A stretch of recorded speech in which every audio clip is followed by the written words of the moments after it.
time it is?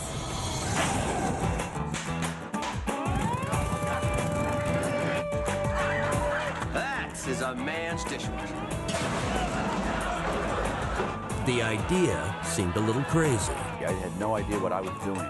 The cast, a bunch of unknowns. No, it's Tim Allen. I'm like, who's Tim Allen? And in comes big nursing, lactating Pat.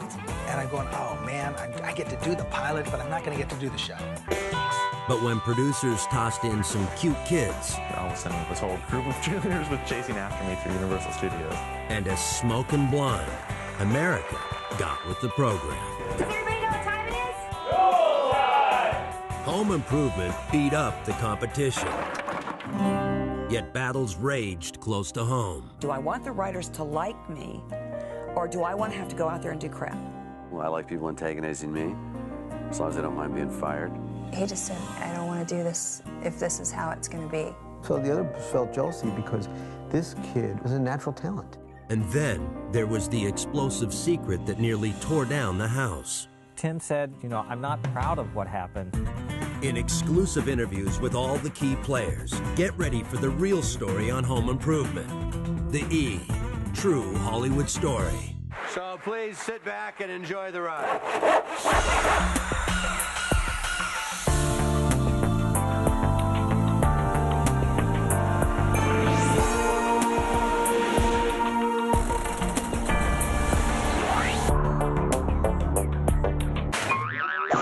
Binford Tools is proud to present Tim the Tool Man Taylor!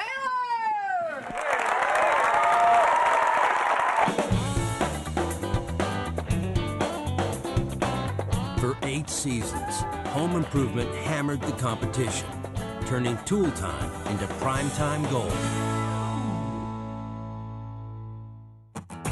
The long run ended in April 1999. At Disney Studios in Burbank, cast and crew taped the 201st and final episode. If there is ever a battle that I would fight, I wouldn't want anybody else with me than all of you people. It was a bittersweet moment for everyone. ABC execs paid tribute to a very special comedy. You all have achieved television immortality. Just as people continue to enjoy I Love Lucy, All in the Family, and MASH, new generations will be watching Home Improvement. Home Improvement finished its rookie season tied with Cheers at number 4 in the ratings and never left the top 10. Viewers loved the show's wacky storylines and colorful cast of characters. But few fans knew the real story, the saga of a sitcom that almost didn't happen. The reason? The same reason the show ignited. A funny man with a not-so-funny past named Tim Allen.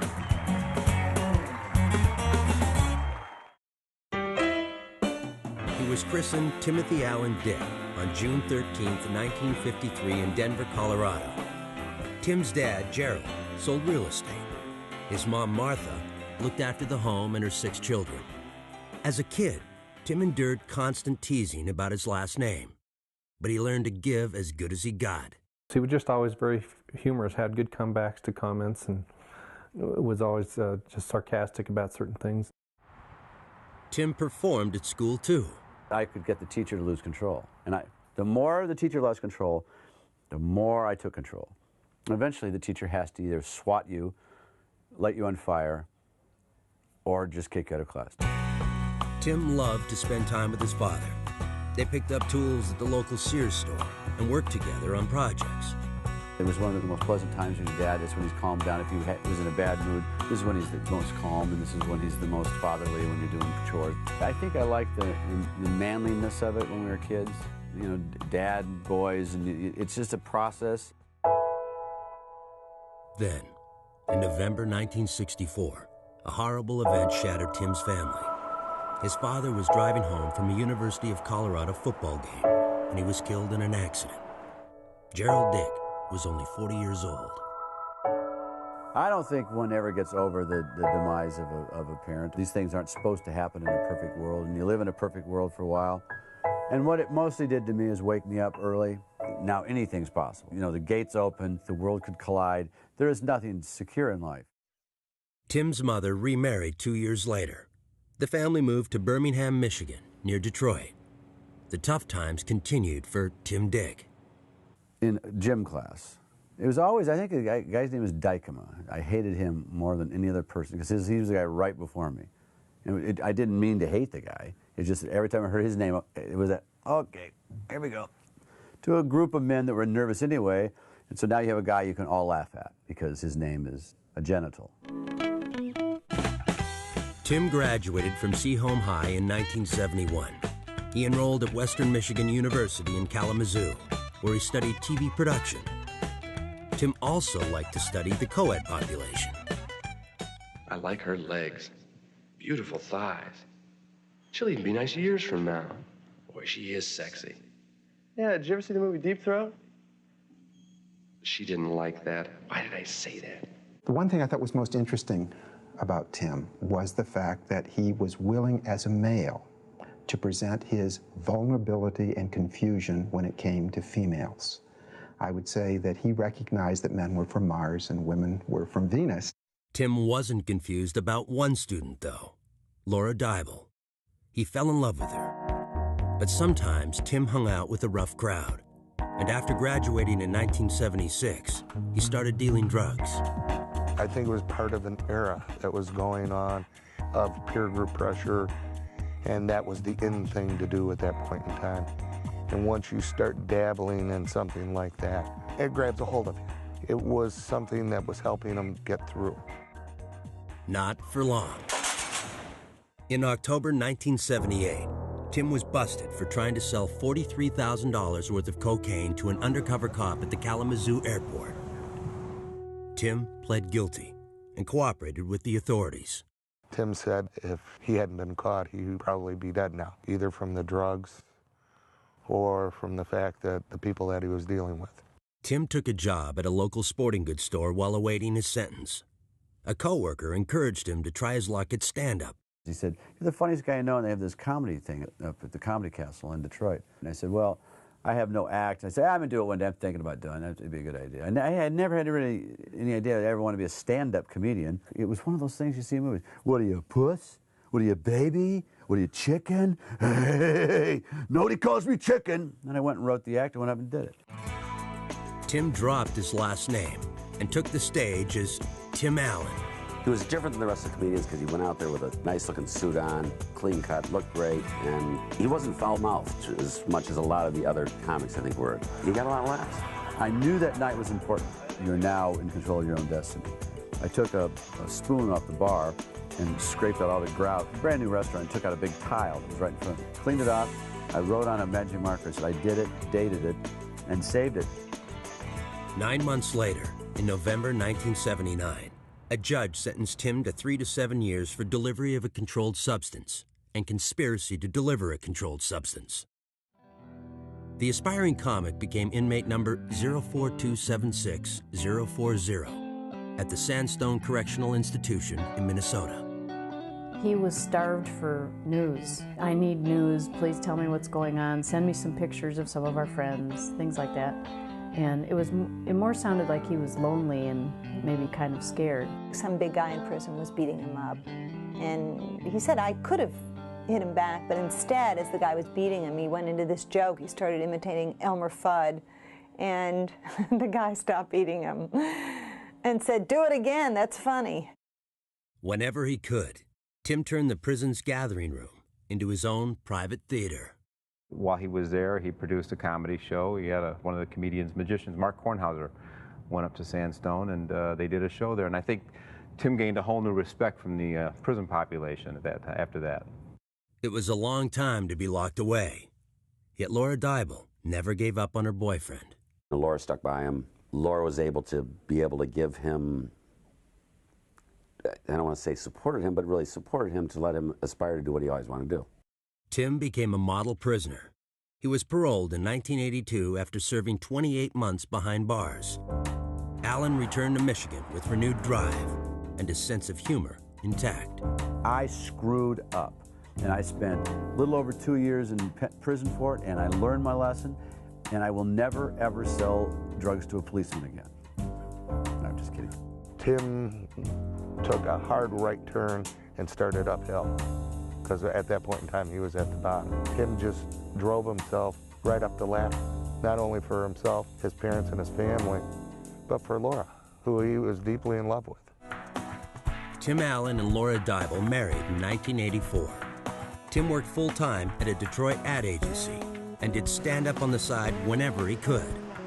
And look at a funeral procession. That's just bull. The hearse goes by, and the bereaved. Look at the third car. They're bummed out, but they got the radio on. And that last car, they don't even know who's dead. They just want to beat the red lights.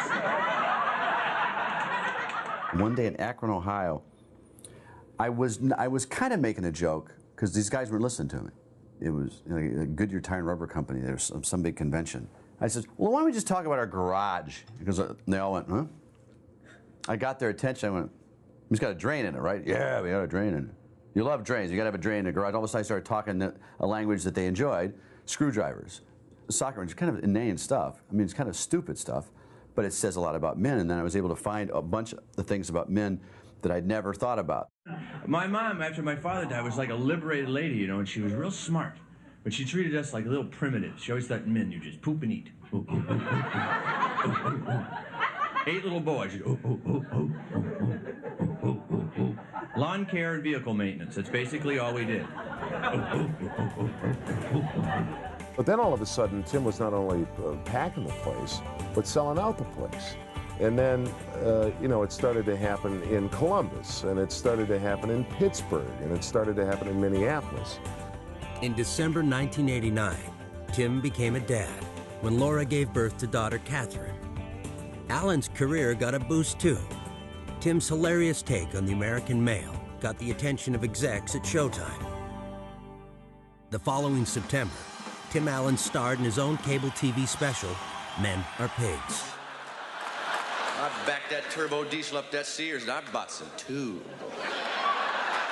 I got those needle nose, vice gripping monk. Boy, I got 3/4 driving, socket pulling, ratchet head, steel tube, and breaker jig, my flat dado head cut right.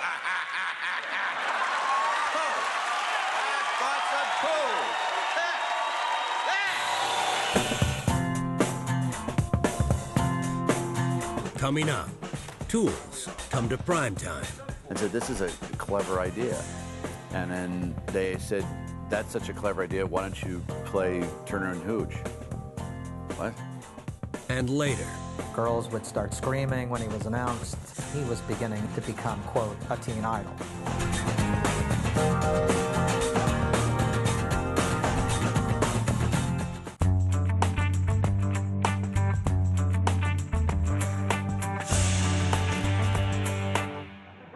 I don't like magazines that ask me personal questions. Psychology Today will always have a little test in there. Are you schizophrenic? Are you paranoid? Who the hell wants to know? In 1990, 37-year-old Tim Allen was a comic on fire. Tim's hilarious stand-up routine had everyone buzzing, including the brass at Disney. I got tools to fix tools, folks. I got them all. Most of them rubber-coated for safety. You got to have that. Plus, I got plenty of duct tape. A shop ain't a shop without duct tape. I don't know what you use it for, but apparently if you can't fix it, duck it, that's right. We fell out of our chairs. You could see, just in its rawest form, just this extraordinary talent. And I mean, it was electrifying. Studio execs wanted to turn the unknown comedian into their latest sitcom star. They'd seen the Showtime special I did about garages and tools and said, this is a clever idea. And then they said, that's such a clever idea, why don't you play Turner and Hooch? What? I do this bit about tools and Sears. Yeah. How about Dead Poets Society? Huh? Allen wasn't interested in rehashing roles created by Tom Hanks and Robin Williams.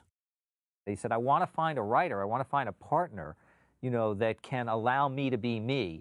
As it turned out, a trio of veteran writers and producers, Matt Williams, David McFadden, and Carmen Finestra, were on the hunt for a new project. We were looking as a theme, father as hero, something positive about men and dads. Katzenberg called me and showed me a tape of this guy. Said, "This guy's Tim Allen. I think he's really funny. Why don't you do a series with him?" Williams remembered the last time he worked with a comic. He produced the hit sitcom Roseanne before being forced out in an ugly battle with the show's star. And I said, "I don't want to work with another stand-up." I said, "No." And he said, "Well, I think he's funny." And I said, I really don't have any desire to work with another stand-up.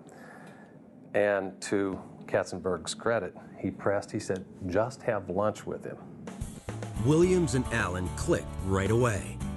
They traded stories about growing up in the Midwest and agreed to team up. When Matt came back from that lunch, he said, "This is going to be a top 10 show."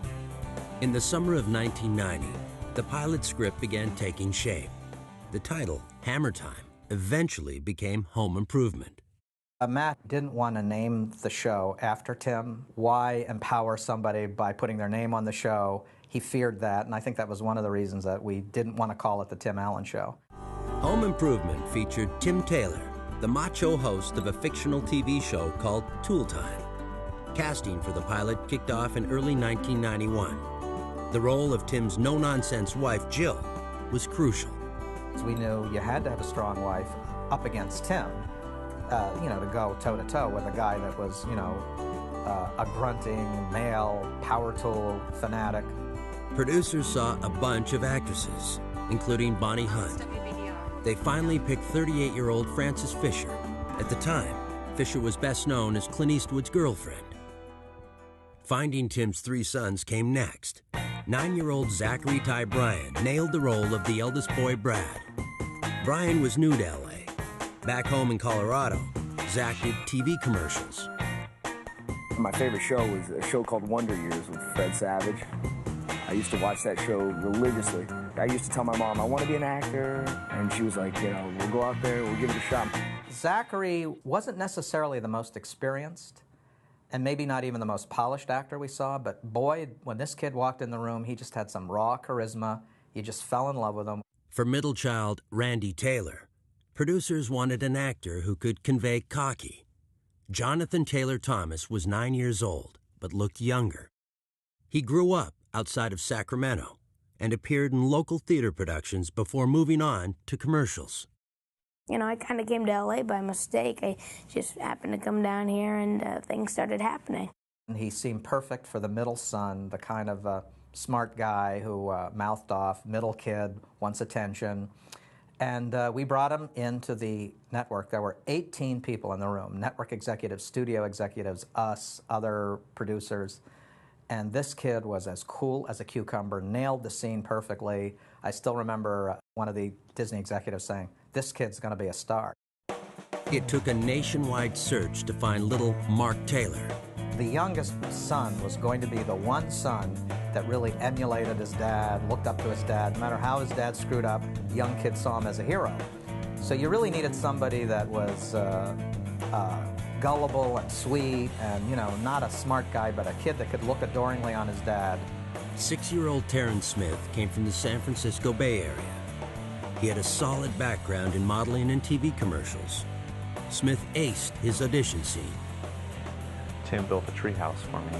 We were admiring it from the ground, and the last question was, Dad, how do I get up there? The screen test was actually on my 7th birthday. So it was a great birthday present. The most unusual role in Home Improvement was the Taylor's next-door neighbor, Wilson. It was actually Tim pitched the idea that he would have a neighbor you only saw from the nose up. Wilson was something I've had in my mind forever, is the grandpa, the uncle, and the father that I've lost. I've lost all these great men in my life, and he's wrapped up in all those, non-judgmental, a sweet man, really. An actor named John Bedford Lloyd tried out for the role of Tim's assistant, Glenn. But that part was still up in the air. I said, there's this other role I think you really should look at. It's the neighbor, it's Wilson. He's behind a fence all the time. So we read the role. This guy he was more about Tim's age. We said, this is great, offered him the role.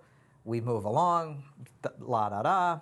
A week before we're going to shoot this show, we get a call from his agent saying, he's not going to do the show. He's asking me, what do you mean I'm behind a fence?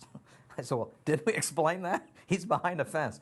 No way is my client going to do a show where he's behind a fence. Producers scrambled to find a replacement. 48-year-old actor Earl Hindman boasted a long list of credits, including a 9-year stint on the soap Ryan's Hope. Hindman stepped up to the plate and walked away with the job. And Earl, shall I say, hit the ball deep into center field over the fence. He was just spectacular. There's nothing deep about it, I didn't think it was going to, I didn't give a Snowball's chance, when we started. I thought, who's going to watch that? Next on the casting list, the small but flashy role of Lisa. The Tool Time Girl we originally envisioned was going to be this kind of young college student who was a psychology major, and she was very forthright about her feelings about sexuality and personal relations.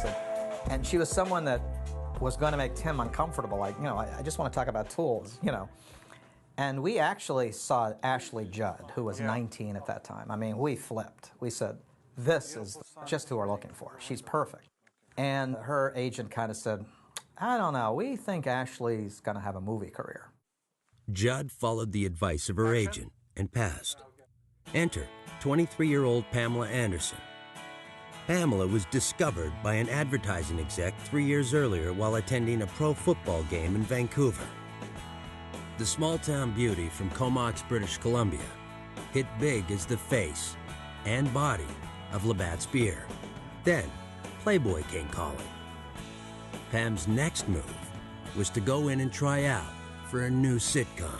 I remember someone yelling over a balcony saying, Pamela, you're early for your Hammer Time audition. I said, MC Hammer's doing a video? And they're like, no, it's Tim Allen. I'm like, who's Tim Allen? They're like, no, they have an 8x10. Tim Allen, the comic. I'm like, no, sorry, not getting it. But producers got it. They knew they had their Tool Time Girl. I'm always reminded of what Audrey Meadows said about Marilyn Monroe. What happened when she came into a room full of men. She said it was like dogs leaping around after they see a steak. Pam had it. Coming up, turmoil on the set. She's gone. That's how they did it. And later. So they went and found her ID and then really freaked out.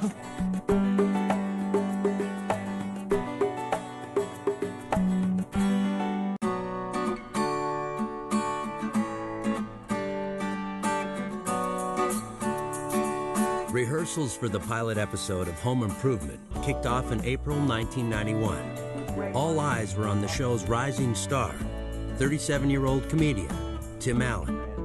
I'm not sure what. Bob, I had absolutely no idea what I was doing. I was on a set, and all they really worried about is could I remember lines. They would never tell me that, so they sent me to all these coaches and theater schools, and it was the weirdest thing in the world. And finally, one guy said, "They just want to make sure that you can actually remember lines." And well, just ask me. Wouldn't that be easier? We knew that Tim had very little acting experience, none to speak of, really, and that we knew he was taking acting lessons. But what we sort of did as a safeguard is, in the pilot, we wrote everything toward Tim. In other words, Tim didn't do exposition. Tim reacted to exposition. Tim just needed to be able to react to what was going on. Allen did a lot more than react. At a read-through in front of a studio audience, he got plenty of laughs. But Tim's better half, Frances Fisher, fell flat. For some reason, when Jill, the wife, said to Tim, don't touch the dishwasher, because he was going to power up the dishwasher, somehow with Frances it seemed more like a plea of, please stop, I've asked you to, don't do this. And the audience felt, I think, uncomfortable. So long, Frances Fisher. Hello, Patricia Richardson. And we went, wow, who is that? This strong, funny woman who just tosses lines off, very natural. We went crazy. The videotape only told part of the story. 40-year-old Richardson had an impressive resume that included stints on Broadway and plenty of TV commercials. What's wrong? Maybe he's wet. You just changed him. Mrs. Appleby, I get so worried about him being wet and uncomfortable. During the mid to late 80s, Patricia co-starred in a string of failed TV shows. In early 1991, Richardson and her husband, actor Ray Baker, welcomed twins. Patricia planned to return to acting, but she was surprised when Disney execs called a few weeks later.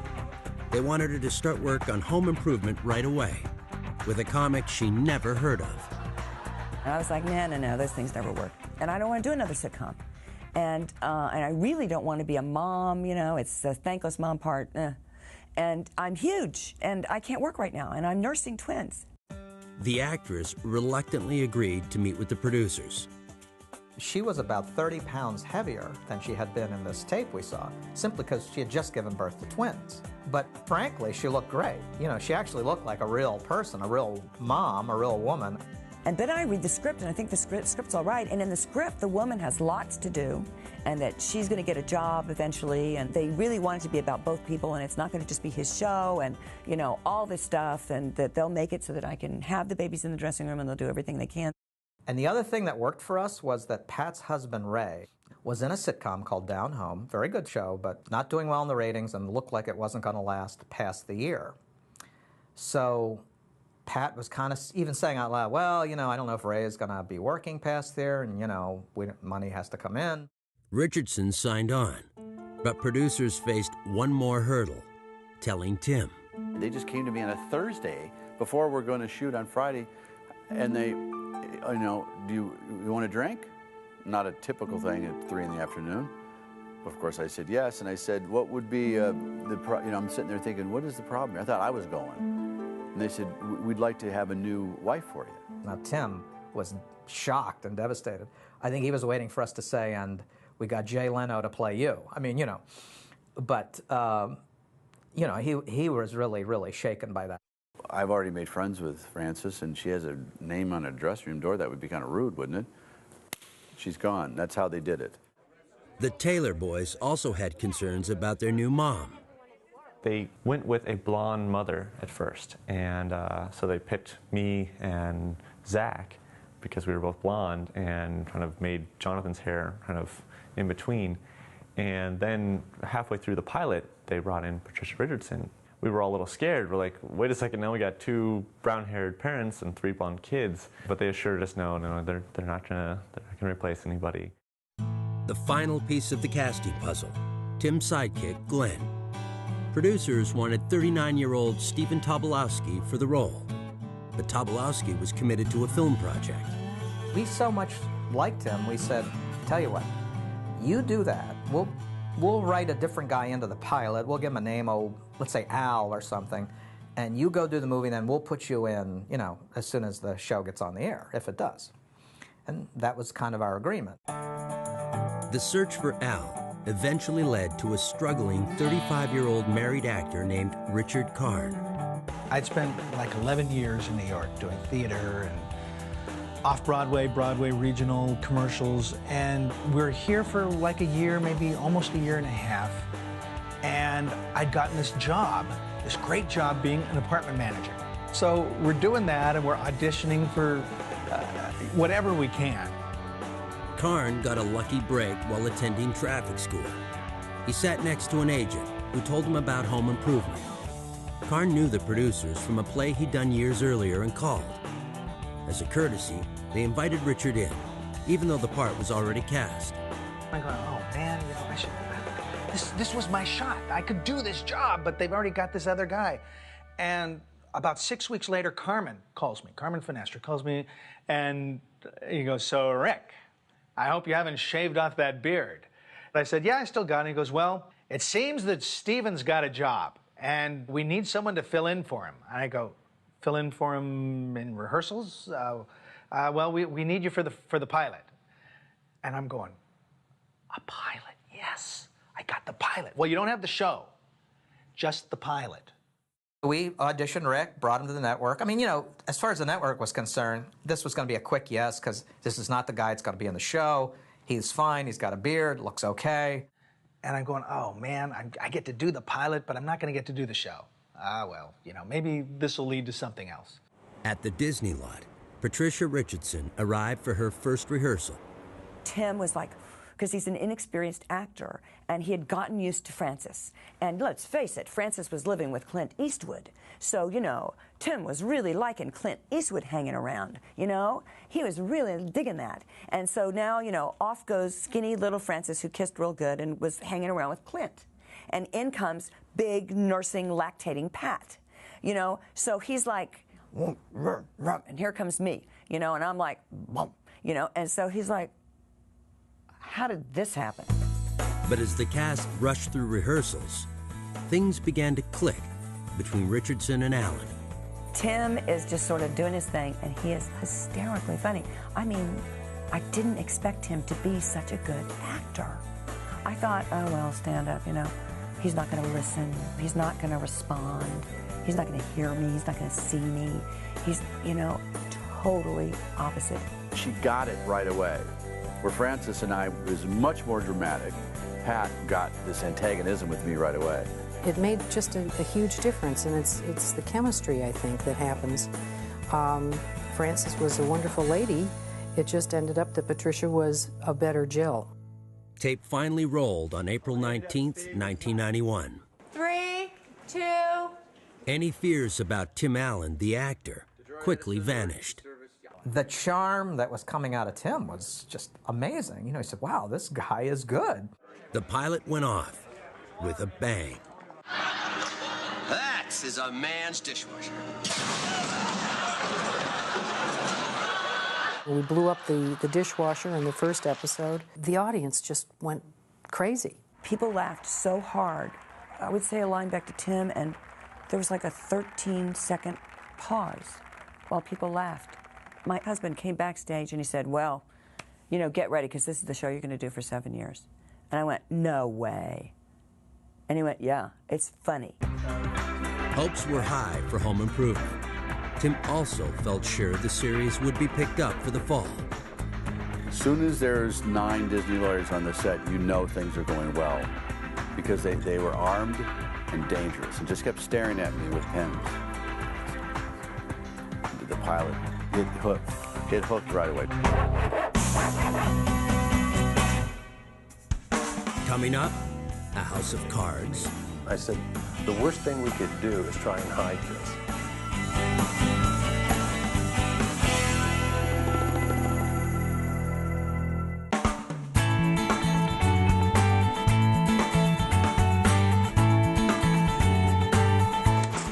Quiet on the set, stand by, please. Hello, dude, what's happening, man? Like, totally. In the summer of 1991, cameras rolled on the first season of Home Improvement. Come on, let's get back to our salute to lubricants. Richard Karn's temporary gig as Tim's assistant was extended after a call from one of the producers. Well, we need you for the first episode. Well, maybe the first 2 episodes. And I go, no, really? The first 2 episodes? Well, where's the other guy? He goes, well, he's got another job. And we kept telling Rick, you know, it's just going to be temporary, you know, because Steven's coming back. All right, Al, shut me in. Gladly, Tim. Tim Allen had a different idea. The minute I read with Richard, I said, there's really no reason to get that other guy who couldn't make it out here anyway. He was so busy, he couldn't make it for our pilot. He said, this is the guy right here. In the 4th episode, Karn kicked down the door. Tim has some joke. It was something like, Al, do you think they call it molding because it's been in the refrigerator too long? You know, and the audience laughs. And I just looked at him. And then the audience laughed again. And there was this throwaway line. I don't think so, Tim. And that got a big laugh. The place went up for grabs. Big, huge laugh. And that was the day we said, wow, this is the guy. Rick is in. But shortly before Home Improvement was set to debut, tabloid reporters began digging into Tim Allen's past. The Comic caught wind of the investigation and told producers. It was the first they heard of Tim's 1978 drug bust and prison term. We had kind of asked when we met Tim, you know, just anything we should know, and no. I mean, I don't know if Tim was thinking that was so long ago. I don't think Tim was going, no, not at all. That wasn't what he was doing. In his mind, he hadn't really, you know, thought that was a problem, I guess. Before we talked to Tim or anyone, I said, the worst thing we could do is try and hide this. And I said, let's talk to ABC, let's talk to Disney, and I think what Tim should do instantly is go out public and explain his story and get it out there. Alan agreed to come clean. Tim said, you know, I have to have integrity about this. You know, I'm not proud of what happened in my past, but I'm not going to hide it. I think by Tim just coming out straightforwardly and doing it in a very almost noble way, just saying, here I am, take your shots, people just kind of backed off and said, okay, do your series. Episode 1 of Home Improvement aired, as scheduled, on September 17th, 1991. I know it just needs more power. Every time you fix something, the fire department shows up. But this would be different because I got this No, positive no, power. I am not gonna let you ruin a perfectly good dishwasher just so you can get out your tools and play. 6 course. No. No. Play? I host my own home improvement show. Don't touch the dishwasher. Some critics weren't thrilled with the show, but viewers loved it. Home Improvement struck a chord with audiences because Tim Allen was a great talent. He was funny. He added something new and fresh. That whole power tools and men are, you know, making fun of that whole masculine, overly male mentality. When was the last time you drove me to an emergency room? The 80s. Oh, you mess up one decade, you never hear the end of it. The comic turned actor especially wowed his co-stars. He was a better actor than half the people I worked with in New York, who'd been, you know, studying acting all their lives. Perfect. Hello, Jill. Hello, Alibaba. Dad. He's an innkeeper. Yeah. Where are Mary Joseph staying this year? What inn? Caesar's Palace? By the end of the first season in May 1992, Home Improvement held steady at number 4 in the ratings. Still, execs decided to shake things up that fall. Hi, I'm Tim Allen. And Pat Richardson. Watch us this fall, Wednesday night, 9 o'clock, new time slot. The move put Home Improvement on a collision course with Seinfeld, NBC's critically acclaimed but struggling sitcom. It looked like we were going to have a boxing match because it was in USA Today. I remember it was our two heads, Seinfeld versus Home Improvement. In round 1, Home Improvement scored a knockout, 17 million viewers to less than 12 million for Seinfeld. 4 months later, NBC moved Seinfeld to Thursday night, where the show about nothing soon became something special. When we kicked them off of Wednesday night, there was no big thing in the next day in the newspaper. Oops, Jerry lost, and we were terribly wrong about it. But that's the media. Stand by.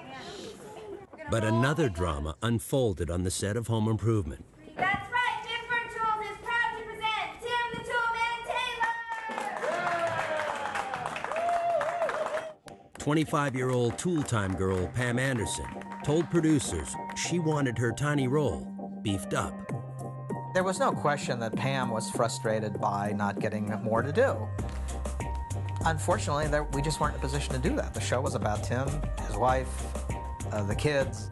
Pam's character was never anything but an object. And because Pam had done all this Playboy stuff, and they were really worried about criticism of being sexist on the show, they really kept Pam to as much of a minimum as they could anyway. So she was really basically, you know, like a piece of furniture on Tool Time that walked in and walked out. Pam didn't just sit around. She landed the role of lifeguard C.J. Parker on the syndicated series Baywatch. I can't believe they're building an oil platform off Zuma, even if it is underwater. It's not even about the view, it's about the environment. I was doing Home Improvement and Baywatch at the same time, because really I only had one line of show on, you know, here you go, Tim, here you go, Tim, here you go, Tim, or my it's Tool Time, whatever. So they said, you know what, Pamela, we know you have to make a choice between Baywatch and Home Improvement because it's getting a little bit hectic. We're going to give you more to do. And I was like, really? And it was like, here you go, Tim, have a nice day. That was about it. I was like, okay, I'm going to the beach. I'll see you at the beach. In June 1993, Pam hung up her tool belt. Producers immediately began searching for a new Tool Time girl. We saw tons and tons and tons of the most beautiful actresses you can imagine, and none of them were anybody Tim liked. Tim's idea of what he wanted to go for was somebody that logistically could be on a tool calendar. Tim kept thinking of this person who had She had been in a previous episode.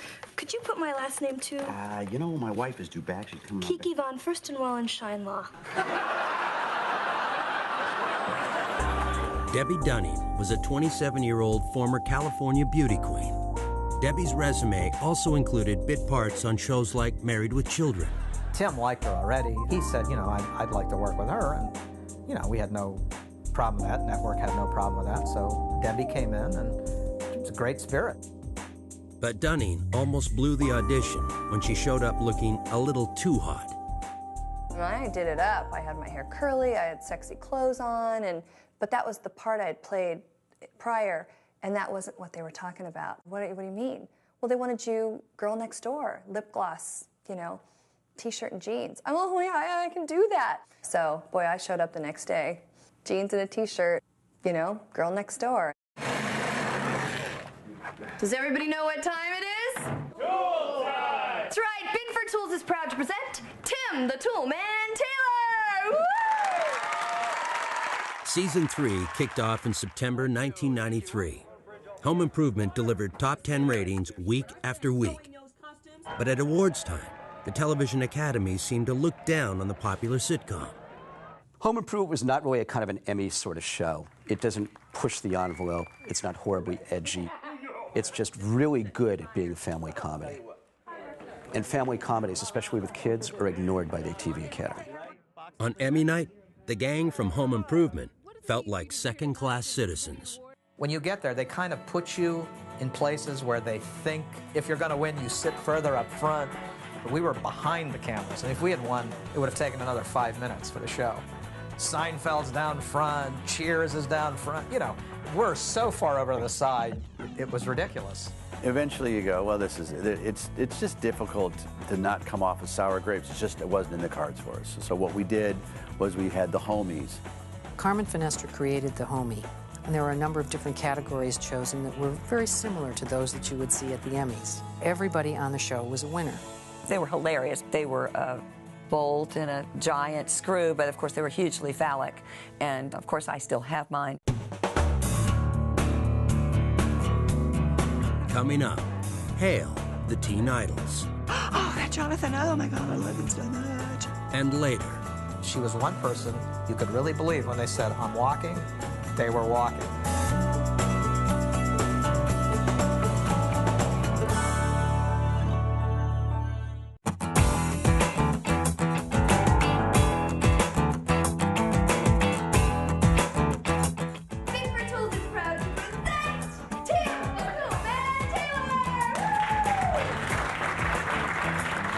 Home Improvement launched Season 4 in September 1994, and the strong ratings continued. Once you know what you're doing, anything is possible. Part of the show's magic came from the elaborate contraptions created by special effects wizards at Disney Studios.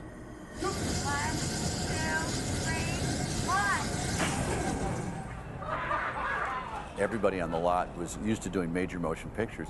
In television, you don't have months to do it. We need a electromagnet that can pull me out of frame and stick my teeth into a box of nails by Friday. Okay. Fans even requested blueprints for some of Tim's inventions. Nothing healthier than Swedish vodka. Unless it's a Swedish massage. Milton, how about a back rub? We had a recliner toilet, which was, people actually thought, that's a good idea. So that's actually not a real good idea. Tim brought his frenetic energy to the set every day. Though he was running on empty, Alan spent most of his 3-month summer hiatus shooting the big screen comedy, The Santa Claus. He was also writing a book. What were you thinking? I would have 4 minutes to breathe, and then they'd take me into a room, and then I got to start finishing chapter 6, and then I had that coming back. It was way too much to do. We're pretty much in agreement that this family is complete, right? Yeah. No more weirdos, no. Co-star Pat Richardson had her hands full too, with an avalanche of fan mail. And some of it was really sad because a lot of it was from children that were not getting enough attention and, you know, obviously identified with his family. I got a lot of mail from young men, which I thought was so bizarre. I kept thinking these are a lot of men with mother problems. Jill, you don't understand about the pain down there. Whoa! whoa, whoa. I don't understand about pain down there. I who had 3 children ripped from my loins and was laughingly described as natural childbirth. She was the perfect kind of wisecracking, cynical foil for him. She just, just feminine enough, but always right there, in his face if she needed to be. If he had a kind of a weak actress opposite him, the show wouldn't have been nearly the same. Like her character Jill, Patricia wasn't shy. Producers had promised to flesh out her character, and Richardson pushed them to deliver. I began to be frustrated with, I had no friend, I had no job, I had no life outside of the house. I never had a scene without Tim in it. I never had a scene alone with the children. I had never had a scene alone with Wilson. I never had any place to go. Pat was always fighting for her role, too, because, I think she felt like, okay, I'm in this show where it's Tim's show, but I'm the co-star of the show, and I want the writers to realize that. This is what I got over and over again. But the audience loves you. I go, if they love me so much, then let's develop the character more and give me more to do. And but they love you. But then why don't you develop her? But they love you. Richardson pushed for more diverse storylines. She brought her own experiences as a mom to every story meeting. She would literally sit there and say, no, mother would not say this. This is not realistic. We have to change this. And come back on Tuesday with a new script and it would be a lot better. Pat would push Tim to do more. I think sometimes Tim was actually afraid of Pat. I don't think there's any fun in life without a few arguments, Bailey. I like antagonizing people. I like people antagonizing me, as long as I don't mind being fired. I wish I could do that. I wish I could fire him. There'd always be compromise. So by Friday, we're out there smiling and everybody got their way and, it was good. That's funny. Tim Allen played an almost perfect dad to his TV kids. But when the cameras stopped rolling, the mad comic showed up. I mean, it was more like a crazy uncle. But he did, look out for us and make sure we were always treated well. I'm the worst nightmare as an uncle. Doing arm farts in the back with kids. All right, no. A little moisture. And their parents had nothing, they could say nothing. I'm the star of the show. Want me to just read this? Yeah, just read the problem. Okay, sure. By law, kids were required to attend classes on the lot. Between takes and lessons, the boys looked for ways to blow off steam. At first, it was kind of difficult because Disney didn't really have any place or facilities on the lot for kids to play. And after a little while, they had wheeled in a basketball hoop, but they put it in between the stages in a fire lane where trucks were going past. And then we're getting a little upset with us that, they were getting complaints from truck drivers that we were in their way. Kids, get down here. Daddy wants to tell you how much he loves you. The young actors were catching fire themselves, especially with young female fans. I was doing this thing at Universal Studios, and on some off time I was playing in one of their playgrounds. This whole group of cheerleaders recognized me, and I just kind of got engulfed in cheerleaders. I ran. So it became this sort of cat and mouse game, and all of a sudden everyone, this whole group of cheerleaders was chasing after me through Universal Studios. Jonathan Taylor Thomas quickly became the home improvement heartthrob. All the kids that I would run into, that, they would go, oh, that Jonathan, oh my God, I love him so much. And, everywhere you'd go, people would go oh God, is that Jonathan? Oh, is he as cute? Is he as cute as he seems on TV? Where it got a little more difficult is when the bags and boxes of fan mail used to arrive. And gifts started coming in, and they were just the mailroom. We had to set up a whole group of people just to take care of this fan mail situation. Girls would start screaming when he was announced. He was beginning to become, quote, a teen idol. I was in St. Patrick's Cathedral, actually. My mom was showing me how to light the candle and that, and, this person comes up, could you sign this, please? I was like, okay, let's go out of here, because I don't want, a big old lightning bolt to come down. Thank you very much. By this point, Jonathan had an established track record with Disney. He provided the voice of young Simba in the blockbuster hit The Lion King. The film was released in the summer of 1994. At the same time, Jonathan began shooting another feature, Man of the House, opposite Chevy Chase. Jonathan's TV brothers found it hard to keep up. So the others felt jealousy because this kid was a natural, he just was a natural talent. I mean, he didn't have to study. He didn't, you know, he just had it.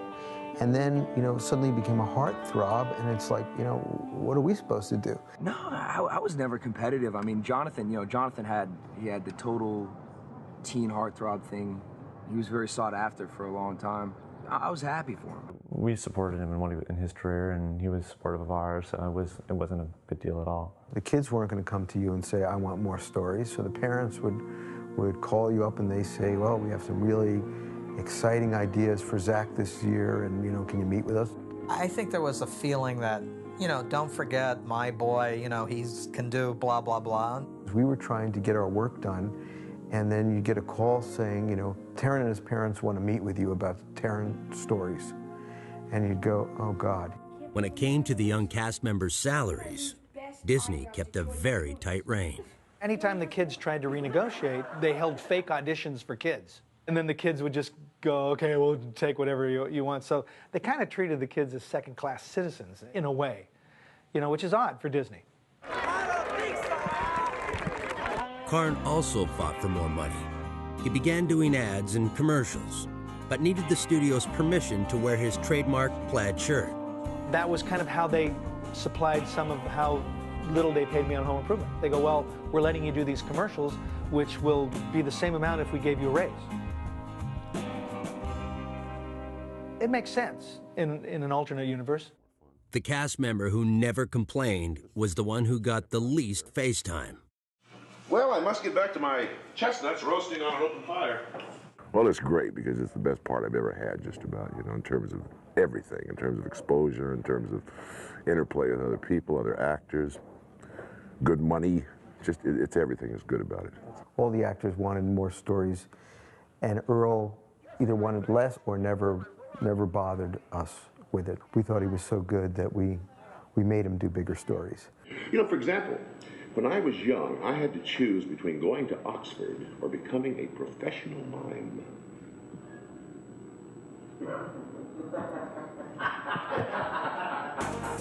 It was a challenge coming up with new ways to obscure Wilson's face. He'd go off. Sometimes he'd go, why don't we just put a bird on my head so we can change? Because he was so sick of hiding his face. As his mother said, you've been working 30 years, and now the most famous that you've ever done, you got to hide your face from your dear mother. Your beautiful face, you can't see your face. So, folks, I'm going to show you that face. I'm tired of not being like everybody else on this show. I want to have the same respect everyone else does, so I am going to just exhibit myself. Oh, no. It doesn't go any higher. On the other side of the fence, a face everybody knew. Or did they? Fans were treated to a very different Tim Allen when his book, Don't Stand Too Close to a Naked Man, hit stores in November 1994. It's the real scoop. You know, I will explain how men flirt, where you can hide stuff from your husband if you don't want him to ever look at it. Put it in your purse, because there's no real man out there that will actually open a purse. The book quickly shot to the top of the New York Times bestseller list. That December, The Santa Claus opened as the #1 box office draw. Home Improvement also finished first in the ratings. Suddenly, Tim Allen was a triple threat. Lesser men would have certainly had, their heads would have grown 4 times its normal size, but Tim was cool about it. He was excited. He was like a kid about it. Hey, I got the #1 movie, #1 book, and #1 TV show. This is great. But life wasn't so hot for Patricia Richardson. Her 13-year marriage to actor Ray Baker fell apart. It was a difficult time for her. We were aware that she was really having some struggle, but she never missed a performance, and it never appeared or was in any of her work. She was just very, very professional. Richardson filed for divorce in August 1995, citing irreconcilable differences. The couple remained friends and agreed to share custody of their 3 children. I'm very lucky in that I still get to see my kids a lot, and my kids are very lucky because they still get to have both parents. Coming up, more trouble for Tim. The phone rings, and Tim's just been arrested with a DUI, and what are we going to do?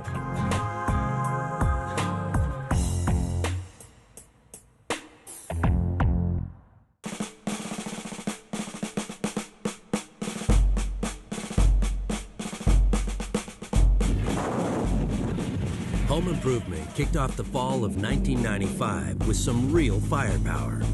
Gadget-loving Tim Taylor got behind the wheel of the ultimate toy, an M1 Abrams tank. The Marines let me drive a tank, inexplicably, without any type of, sure, go ahead. Other branches of the U.S. military wanted in on the action too. Tim Allen was happy to oblige. Any chance I could to get the show to go on location on a military base, I always push for it, because I would get to run equipment, shoot guns, fly airplanes. Allen's enthusiasm got the better of him during a meet and greet on board the U.S. Navy aircraft carrier Constellation. We're going to be on a transport plane getting shot off a carrier at an unbelievable amount of G's. But before we go, the Navy prepares a huge VIP breakfast for us. So they've got eggs, and they got sausage, and they got bacon, and all this stuff. So my co-writer and I, we have like 2 pieces of fruit and some oatmeal. Tim eats the whole breakfast. We get shot up, it's over. He just loses all his breakfast right there. That November, Tim took another flight of fancy, this time as the voice of astronaut Buzz Lightyear in the Disney animated feature Toy Story. Well, I did it so it would make me crazy. I've loved cartoons, and especially Disney cartoons since I was a kid, and any chance to do this. And when they showed me I get to be a spaceman, hey, I'm in. Toy Story's astronomical box office take eventually totaled more than $350 million. But while Tim celebrated, his Home Improvement co-star, Debbie Dunning, wrestled with a secret. She was pregnant. The father, former Olympic volleyballer Steve Timmons. Debbie worried that she would be replaced on the show. Finally, she talked to Tim. I told him, and he said he was really glad I told him then, because there was this really hot number in New York that he'd had his eye on. She wasn't going anywhere, but she didn't know it. If Tim was okay with it, we would be okay with it. And Tim loved her, as he loved the rest of the cast, and said, you know, we're going to find a way to make this work.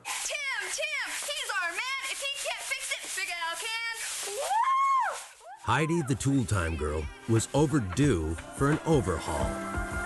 I think that people probably wrote in and wanted to know what's going on with Heidi. I mean, what does she do? She just shows up, introduces the show, she's always in a good mood, and then she leaves. And so finally, she kind of evolved. She got married and had a kid. Producers worked Dunning's pregnancy into the storyline when season 6 launched in September 1996. Heidi had a little girl. In real life, Dunning also gave birth to a baby girl, Spencer, in December. That same month, producers clashed with execs at Disney, which also owned ABC. The creators of Home Improvement claimed they suffered from a below-market deal. This show was a big enough hit that another network might have paid more when its time was up, that you could renew it on NBC or CBS, and they would have paid higher, but Disney never bothered to get those bids, so it was a monopoly type of situation. In February 1997, producers sued the studio. Disney denied any interference and claimed the deal with producers was one of the richest in television history. We reached a settlement, which all felt, okay, we'll go with this. One which, of course, nobody ever can talk about, and, so that was that. For the season 6 finale, a familiar face made a surprise appearance. Does everybody know what time it is? Lisa! Hey! Oh my gosh! Look at you! You look great! Baywatch babe and former Tool Time girl, Pam Anderson, returned as a very special guest star. Well, I invited her, but I thought, she's become like mega star. Like all of Europe knows her, and every federal penitentiary's got pictures of her. I talked to Tim on the phone, and he goes, it'd be really fun if you came back. And I said, really? You don't think anyone would mind? I mean, that would be, you'd have 2 Tool girls, and he goes, yeah, we can make something fun of it. As you all know, Lisa has been at school learning to be an emergency medical technician. Well, you've certainly come to the right show. Pam helped keep the Home Improvement ratings machine rolling. The show finished season 6 at number 9. Congratulations! During hiatus, Tim Allen returned home to Detroit. Following a round of golf at an area country club, Allen was pulled over for speeding. Cops asked Tim to take a routine sobriety test. He failed. Phone rings. Tim's just been arrested with a DUI, and what are we going to do, and how are we going to do the show, and all this stuff. Allen pled guilty, paid a $500 fine, and was placed on probation for 1 year. Tim also issued a public statement, apologizing for what he said was an inexcusable lapse in judgment. The arrest didn't make a dent in Tim's career. In October 1997, Allen renewed his home improvement contract and received a raise to a staggering $1.25 million per episode. Suddenly, 44-year-old Tim Allen was the highest paid actor on TV. Coming up, Unhappy Home. Do I want the writers to like me, or do I want to have to go out there and do crap?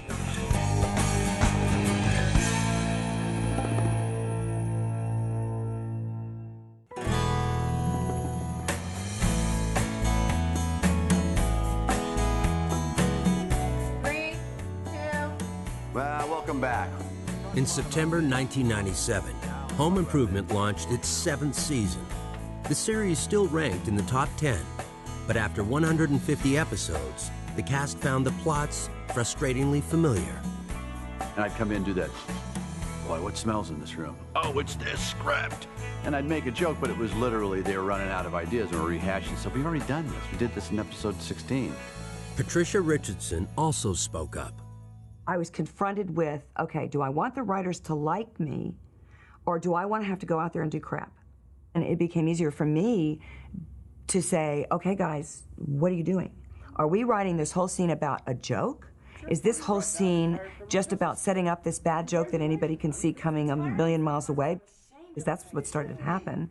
Or are we writing towards a story? Is there a story? What are you talking about? The writers responded with a series of issue-heavy scripts. We're going to try to deal with the boys coming of age, which means they're going to be involved with the same things that kids out there are: drugs, premarital sex, and all these things. We can't ignore that these happen. We're going to cover them in the lighthearted way the Taylors would. In an episode titled What a Drag, the storyline centers around drugs. Oh my God, this is marijuana. Do you think that this belongs to one of our boys? Well, not unless we have a chipmunk with glaucoma. Jill and Tim then confront their oldest son, Brad, who cops to smoking pot. Is this the only drug that you're doing? Yes. How much do you smoke? I don't know, not that much. Once a week, once a month, what? I don't know, Mom, when I go to parties. I mean, it's just a way to kick back and mellow out every once in a while. I see. So you kick back and mellow out to your car, get behind the wheel, and then mellow yourself right into a telephone pole? I think that was one of the most important episodes we ever filmed. And I was used to getting fan mail from, 14 to 18-year-old girls, But I got a lot of fan mail at that time from moms and dads that were just like, it kind of enlightened them, It kind of helped them deal with their own situation. The brass at ABC continued to push the issue button. One exec suggested a show about drunk driving. I said, we can't do that episode. And he said, well, why not? I said, Tim just got a DUI. If we do that episode and he lectures his kids that you shouldn't drive drunk, he's going to seem like the biggest hypocrite in the world. So we didn't do that episode. Producers did agree to take on a dicey issue involving the Taylors' youngest son, Mark.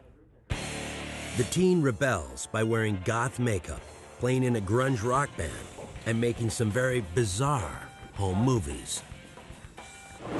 I need a potion. What is your pleasure, Clark? Something that will make my family look as weird as they think I am. Number 6. They just didn't really know what to do with the character. I'd grown out of the original, mold of, okay, he's the younger brother that the other two pick on, and, kind of the cute, sweet one. You're gonna be a dork your whole life? As I got older, that didn't really work. So they already had the jock and the smart aleck, so they didn't really know what to do. Unfortunately, that didn't seem to work that well either. Still, Home Improvement held on to viewers. But producers wondered how long they could hold down the cast. Oh, there was tons of tension. There was tons of tension because it was always, are they happy? Do they want to leave? Is Pat happy with her part this week? Does Tim think the show's funny enough? One kid feeling eclipsed by the other kid, that the kid had more storylines. Richard Karn, his part's not big enough. Only Earl Hindman did his thing and never complained. Why are you on the fence, so to speak? Earl just went, I'm just glad we're getting a check. Earl was living in Los Angeles by himself. His wife, who was an Episcopalian priest, lived in the East, so she couldn't come and live in LA. So Earl basically was a guy that was in LA by himself, and he was a faithful man, so he wasn't diverting himself by cheating with women, as some stars do. Earl, on the nights the show wrapped, and we'd go over to the bar to have fun. I mean, he would have fun. And he never drove. He always had somebody drive him home. What made you decide not to become a mime? I talked myself out of it. Tim Allen often joined Hindman at their favorite watering hole. But booze became an issue for Tim. In April 1998, Allen checked himself into a rehab program. He said, hey, I'll pull up my socks and go do it. While he was admitting himself for help, the helicopters were flying overhead, the tabloids were running stories about him, and that made it very, very difficult. But he said he just had this resolve where he said, I am not going to let people drive me away from getting help. Tim stayed for 30 days and cleaned up his act. Meanwhile, 16-year-old Jonathan Taylor Thomas announced he was leaving Home Improvement. Jonathan wanted to focus on his education. He taped his final episode as a series regular in April 1998. No, I'm not the guilty type. Which is why I have no problem leaving you to go play basketball. He was always so smart, so intelligent, so wise. He was far beyond his years. I mean, I remember being younger and being like, I was like, this kid is so much smarter than I am. But when he wanted to go to college, it was, you know, that was totally cool with everybody. Almost everybody. It's all personal with me. I really, really love Jonathan, and I loved working with him, and I loved him being on the show, and I loved that show. So any kind of separation there felt betrayal. So no matter what it was, no matter if he had a good reason or not, I didn't like it. Allen liked it even less when he found out Jonathan spent that summer working on a movie, not prepping for college. Oh my God. The following season, producers brought Thomas back for a guest spot. Emotions ran high. You're looking good. Did life treating you well down there, Coach Jake? Yeah, get outside. Baby Jesus is smoking. I'll be right back. Look who's here. Hey, man, what's going on? I'll catch you later. Okay. We don't like him. We don't want him around. It's very similar to the real life story. No, it's just he comes in and we've kind of gone on. Tim told reporters that he was unhappy with some of Jonathan's decisions. I think Tim reacted very much like a father. When younger kids decide what they want to do and then they change their mind, that's kind of difficult. I wanted Jonathan on the show. I loved working with him. When I didn't get what I wanted, then I would probably say stuff that I didn't say, didn't mean, but I did mean it. I just missed the kid, that's all. Coming up, the bitter end. He just said, I don't want to do this if this is how it's going to be.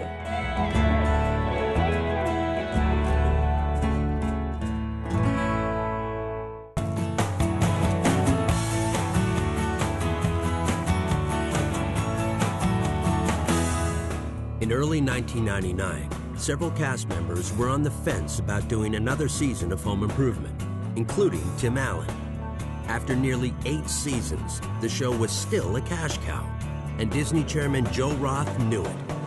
Roth wanted to lock in season 9. He came into my dressing room and dropped a money figure on me that actually I went, what? That came out. I went, oh, that. So I could just buy my own studio then. At the time, it was, and that was the initial offer. And he said, that's how bad we want the show on one more year. The offer, a record $2 million per episode, $50 million for the season. Disney dangled $25 million in front of Patricia Richardson to lure her back. But Richardson had other concerns. I was totally willing to leave because it was boring.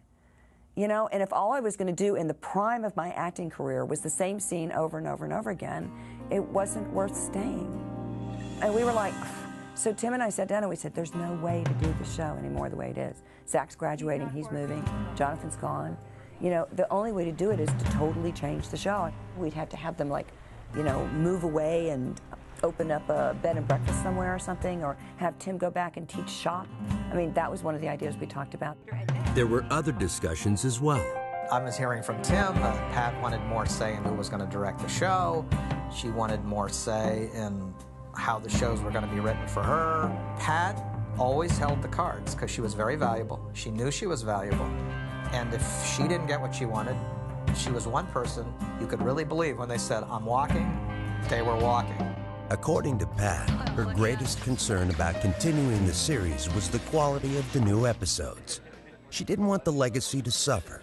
The 4-time Emmy nominee made a demand she claims was certain to be shot down. Basically, I just went back to them and said, because I knew that they wouldn't do it. I just said, okay, the only way this is going to happen is if you pay me exactly the money you pay him. We're total equals. You pay me exactly the money you pay him. We're executive producers. If you offer him $2 million an episode, you give me $2 million episodes. We're total equal, and I don't do it. Alan mulled over a proposal to do the sitcom without Pat. It would be like a weird show, too, because I think it had to be a divorced dad. One of the kids is dead. And to make all the adjustments necessary so that Pat was happy, it seemed so put on and pretentious, and it was just about money. Meanwhile, other cast members made demands. Tim couldn't take all the squabbling. He just said, I don't want to do this if this is how it's going to be. This can't continue. I flew to New York and stayed in my apartment in New York, and I sat there and thought about, can I do this again, knowing Pat's concerns were just almost impossible to address. I just didn't want money to be the motivator, and it would have been. It was so close. So I called my brother, who's always great about theater, and he's about the art, and I said, I can't creatively do this, but I want to walk away. I'd love to do 10 years or whatever it was, but I also like to walk away on top, and we were right on top. You know, and he's going, yeah. What, are you crazy? I didn't expect it. I never expected it. It was so funny. He goes, how bad can 1 year be? Bad enough. At the People's Choice Awards on January 10th, 1999, Alan announced that Season 8 would be the final season of Home Improvement. I've been letting my movies go, and they're projects that are sitting, and they need my input, and I got to do one or the other, so I think I'm going to move on a little bit. I just sat there, and I knew that was a relief on his shoulders, although it's not what he really wanted to do. And his agent just turned around and goes, oh, my gosh. Fans flooded ABC with letters begging network execs to keep the series on the air. Cast members who threatened to leave had a change of heart. I don't think they really realized until he said that it was going to be over. And when he said it, I think people started second-guessing their decision to leave and not to come back. They came to him and talked to him, but his words were already been said, so. And Tim doesn't go back on anything. Cast and crew prepared themselves for the final curtain call. And I don't think it's sunk into anybody that this is all done. I just asked one of our lead cameramen, does it seem like it's been 8 years? And he said, no, and then he burst into tears. They had to carry him away. None of us want to separate, but it's just time. Jonathan Taylor Thomas decided not to take part in the big finale. I asked him if he would do it. He said he would do it. And then, you know, sure enough, in all the talks with his people and blah, blah, blah, no, he didn't. He wasn't going to do it. I don't blame him. I blame the business and what it does to people. I was just really confused about why he didn't come back for the last show. Never understood what happened. It wasn't really a big surprise. That's what he wanted to do, and he fulfilled his 7-year contract and wanted to move on. In April 1999, cameras rolled for episode number 201 on Stage 4 of the Disney lot in Burbank, California. And I walked out, ladies and gentlemen, does everyone know what time it is? And I walked out and I burst into tears. I didn't think I could go on. You know, Sean Shea, our stage manager, she goes, you all right? And I went, no, I'm not all right. Organized tears. It looked like it was terrible. I couldn't get it together. I didn't think I could do the show. He couldn't believe it was over. I don't think he knew what his life was going to be like without the show. Welcome to Tool Time. I am, well, for the last time, Tim the Tool Man Taylor. And of course, you all know my assistant. I'll be doing infomercials for Living Borland. Tim was like truly upset the last show because he knew that something special was leaving. But, you know, I'm thinking, well, we could do another season. You know, so why are you so upset? You're a good neighbor, too. An odd one. You too. There were a lot of tears shed that night. We were saying goodbye to so many of our friends, and you know, really more like a family. You know, a big extended family. You kind of know that it's the end, and it was very emotional and really hard to get through the episode.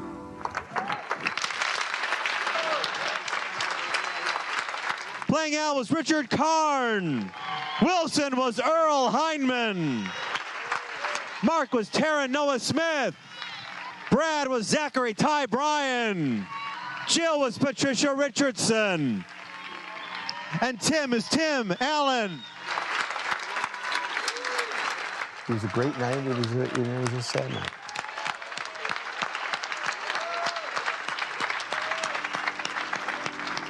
I'll have a couple of pops and go home tonight and probably have a little empty feeling there for a while, you know, because it's been a great success for all of us, you know. It might not hit me till August when we traditionally go back. You know, in August, then I'll go, what am I supposed to, I'm supposed to be doing, oh yeah, that's right, I don't have a job. We all knew that we were moving into another whole place, but it was 8 very fantastic years. At the wrap party, Tim summed up his feelings for the cast and crew. If there is ever a battle that I would fight, I wouldn't want anybody else with me than all of you people. The Home Improvement family went off to their final wrap party. Back on stage 4, workers were already dismantling the set. It was like, let's go, move it out.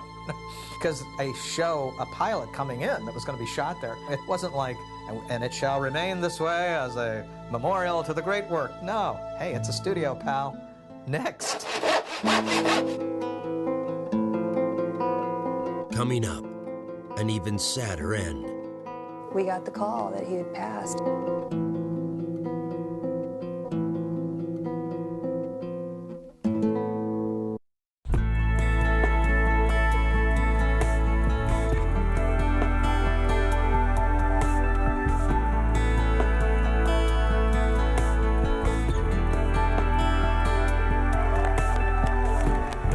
In April 1999, the cast of Home Improvement said goodbye after 8 blockbuster seasons and went their separate ways. Taryn Smith took a break from acting and found love. In April 2000, 16-year-old Smith met artist and chef Heidi Van Pelt. Heidi was exactly twice Taryn's age. We hit it off right away, and I was wanting someone like her to come into my life. I was kind of asking for her. I was kind of feeling frustrated with where I was at in my life, and I wanted someone that was going to come in and create challenges. Taryn didn't know how to tell his parents. I told them that she was younger. She was a little wary about that, but I was like, no, I don't think they're going to handle the 16 years, so I just said that she was 9 years older, which is the same age difference as my parents, actually. So they went and found her ID and then really freaked out. Smith also clashed with his parents over his trust fund. The young actor wanted full control of his earnings, but he was still a minor. Frustrated, Taryn left home. I wanted to prove myself to myself, you know, to be able to not, you know, be dependent on and rely on what other people were saying and, you know, just be free. It was fun, you know, I got to do a lot of different things and lived in Kansas for a while, lived on an organic farm. Taryn married Van Pelt in April 2001. He eventually patched things up with his family and took charge of his money. Then in 2007, Smith and Van Pelt divorced. Today, showbiz is still on the back burner for the youngest Taylor boy. I'm excited to do something that's not in the business. Zach Bryan found life after Home Improvement rough. All the people that were calling and offering movies and this and that, and all of a sudden it kind of comes to an abrupt end. And not just in your working life, but kind of in your social life as well. It wasn't easy, but Zach managed to keep his career going. with roles on the big and small screen. Then Zach's love life took center stage. In November 2005, he announced his engagement to 23-year-old girlfriend Carly Matros. The pair married in 2007. Brian stayed in touch with his former TV brother, Jonathan Taylor Thomas. Thomas started attending Harvard University in 2000, but he left the Ivy League school to return to acting. And roll sound. Roll The former teen idol guest starred on TV shows like Smallville and 8 Simple Rules. Then, Thomas went back to college, graduating from Columbia University in 2010. My moment! In 2000, Tool Time girl Debbie Dunning dropped off the Hollywood radar when she became pregnant with her second child. You love being home, and whether you're doing, little puzzles or watching videos with your kids or teaching them how to play tic-tac-toe, it's just really fun. But I'm back now, just so everybody knows I'm back. Oh my gosh, the circuitry must be incredibly small. They look like regular sunglasses. Richard Karn went on to host the popular TV game show Family Feud. At the time, I had a 4th grader, so you don't want to go out and do, Resident Evil 3.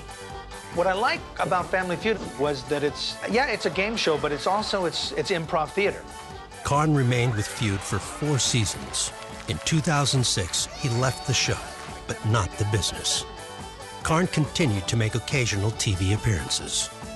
Patricia Richardson also decided to try something different. In 2002, she began a 3-year run playing a doctor on the Lifetime TV drama Strong Medicine. I was determined not to do another audience show. It was an ensemble show.